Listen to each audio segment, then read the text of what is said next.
Skuad bencana tim Selangor hari ini kita berada di Taman Seri Nanding, mana hari ini kita berjaya mengumpulkan lebih kurang 50 orang sukarelawan, di mana hari ini nadi utama pergerakan kita adalah daripada tenaga sukarelawan daripada Unit 10 dan juga sukarelawan tim Selangor di dalam kawasan Hulu Langat.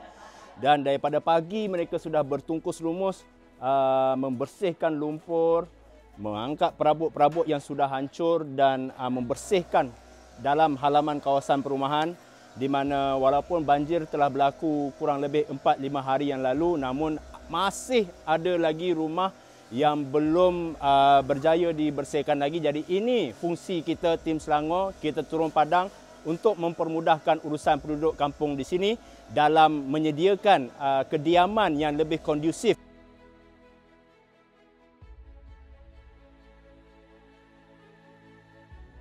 Kami juga di pihak Universiti Tenggara Nasional ingin mengucapkan terima kasih kepada pihak tim Selangor kerana bukan sahaja di Putra Heights kami menerima jemputan, tapi di Taman Seri Nanding juga kami menerima jemputan dan kami bersedia untuk membantu komuniti di Taman Seri Nanding. Kepada mangsa banjir yang terlibat dengan banjir ini, saya harap supaya semua dapat bertabah. Semuanya datang daripada Tuhan dan ini membuktikan bahawa pada hari ini kita bekerjasama, sentiasa ada orang di belakang anda, dan saya harap supaya sukarelawan yang lain untuk turun serta membantu mangsa-mangsa banjir. Pengalaman menarik bagi saya, expectation lah.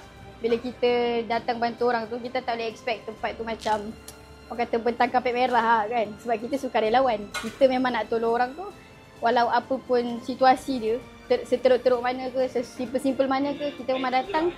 Kalau boleh niat tu bersih lah.